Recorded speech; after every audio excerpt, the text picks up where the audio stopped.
Louisiana tonight for us. Hey, Rob.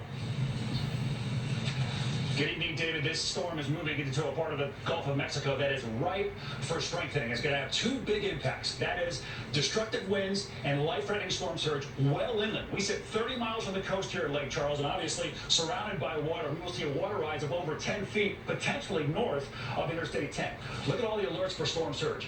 Over 500 miles of coastline, and some of that storm surge could come well inland, as I mentioned. 9 to 13 feet here in southwest Louisiana, 6 to 9 feet, including parts of Galveston and getting into southern parts of Houston and all the way to New Orleans as well.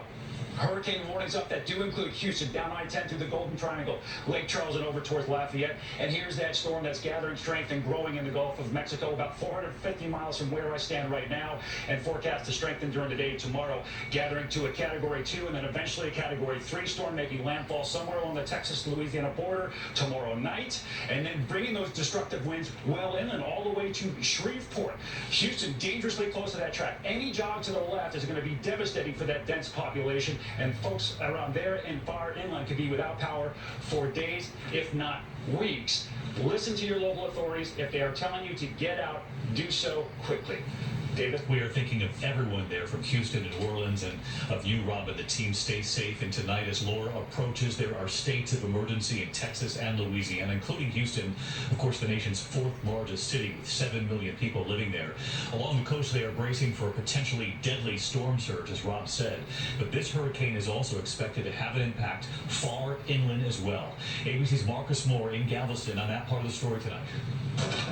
Time is quickly running out tonight for thousands of families along the Gulf Coast to board up, pack up, and get out. We are seeing a very long and slow line of traffic coming away from Galveston Island. Hurricane Laura, a powerful storm plotting an uncertain course. Take a look. This is the line to get onto the Bolivar Ferry. Many here remembering the chaotic evacuation in 2005 ahead of Hurricane Rita.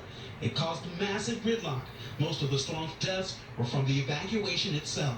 Coastal areas bracing for up to a 13-foot storm surge and 115-mile-per-hour winds. We don't have the resources to go door to door and pull people out of their homes and have no intention of doing that. Once it gets past the Category 2 with the surge issues, there's no way I'm going to take that chance. Just grab our dogs and our family and go. In Galveston, more than 50 residents of this nursing home evacuated with 2 weeks' worth of supplies. With the pandemic, we were required to do 2 buses and half the size. Any movement in Laura's track could take it right over Houston, the city hard hit by COVID-19, forcing officials to change how they shelter families. The shelters that we are going to set up will still follow the COVID protocols. We'll take people's temperatures. People still have to be social distance. In Louisiana, where Katrina made